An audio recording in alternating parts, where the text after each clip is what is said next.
6 nasihat penuh makna dari Imam Al-Ghazali. Suatu hari, Imam Al-Ghazali pernah memberi nasihat kepada murid-murid beliau tentang apa yang paling dekat, paling jauh, paling berat, paling besar, paling ringan, dan paling tajam. Jika kita renungkan, nasihat tersebut adalah nasihat yang sangat syarat akan penuh makna. 6 pertanyaan yang ditanyakan oleh Imam Al-Ghazali kepada murid-muridnya adalah sebagai berikut.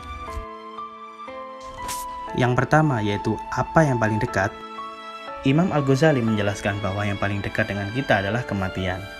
Karena mati itu janji Allah yang pasti akan menimpa semua insan bernyawa.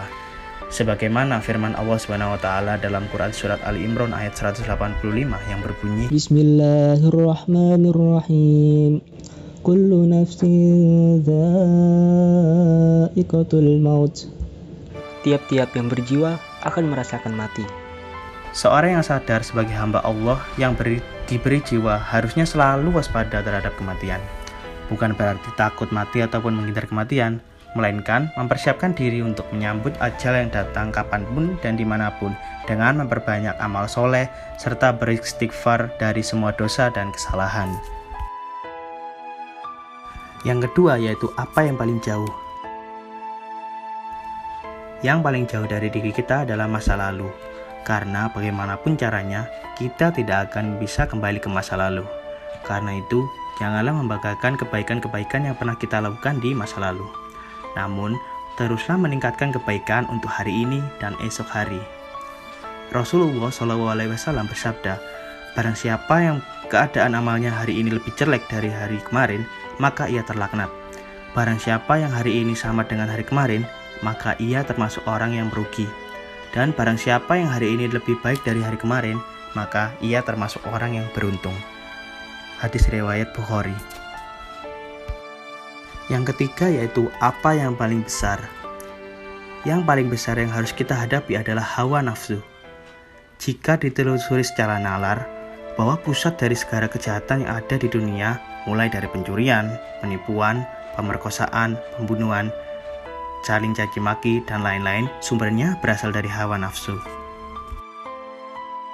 Yang keempat yaitu apa yang paling berat.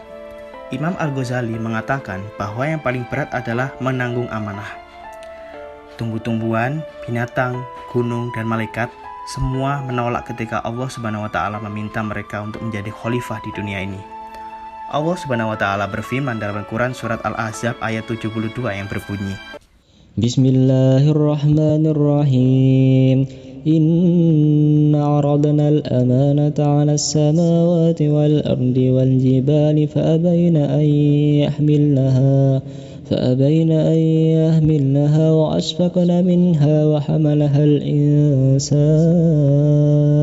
innahu kana zaluman jahula. Sesungguhnya kami telah mengemukakan amanat kepada langit, bumi, dan gunung-gunung. Maka semuanya enggan untuk memikul amanat itu, dan mereka khawatir akan mengkhianatinya. Dan dipikullah amanat itu oleh manusia. Sesungguhnya manusia itu sangat zalim dan sangat bodoh. Yang kelima yaitu apa yang paling ringan. Imam Al-Ghazali menjelaskan hal yang paling ringan adalah meninggalkan sholat. Di zaman ini, tanpa bermaksud berburuk sangka, sudah banyak manusia yang lebih memilih melanjutkan pekerjaan serta aktivitas lainnya daripada berhenti sejenak untuk melakukan sholat. Waktu sholat ditunda-tunda, bahkan hingga waktunya terlewat tanpa disadari. Allah SWT berfirman, Bismillahirrahmanirrahim. فخلف من بعدهم خلف أضاعوا الصلاة واتبعوا الشهوات فسوف يلقون غيا. Kemudian datanglah setelah mereka pengganti yang jelek yang mengabaikan sholat dan memperturutkan hawa nafsunya, maka mereka kelak akan tersesat. Quran Surat Maryam ayat 59. Rasulullah SAW juga menegaskan dalam sabda beliau, perbedaan antara hamba dan kemusyrikan itu adalah meninggalkan sholat.